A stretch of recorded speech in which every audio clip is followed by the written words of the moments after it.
চীনের ইতিহাসে সবচেয়ে বড় সামরিক কুচকাওয়াজ অনুষ্ঠিত হল ৩ সেপ্টেম্বর।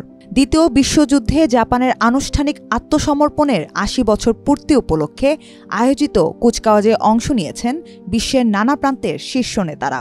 উপস্থিত ছিলেন রাশিয়ার প্রেসিডেন্ট ভ্লাদিমির পুতিন ও উত্তর কোরিয়ার নেতা কিম জং উন। কিন্তু সবার নজরে এসেছে এই কুচকাওয়াজে ভারতের প্রধানমন্ত্রী নরেন্দ্র মোদির অনুপস্থিতি।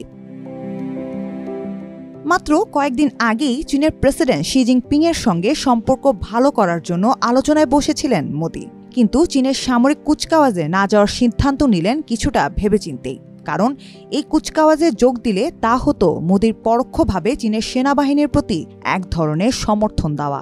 অথচ ২০২০ সালের রক্তক্ষয়ী সংঘর্ষের পর থেকে হিমালয় সীমান্তে এখনও উত্তেজনা চলছে।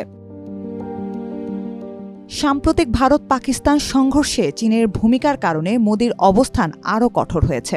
স্টকহোম ইন্টারন্যাশনাল পিস রিসার্চ ইনস্টিটিউটের তথ্য অনুযায়ী গত ৫ বছরে পাকিস্তানে আমদানি করা অস্ত্রের ৮১% এসেছে চীন থেকে, যার মধ্যে কিছু ব্যবহার করা হয়েছে ভারতের সঙ্গে ৪ দিনের সংঘর্ষে।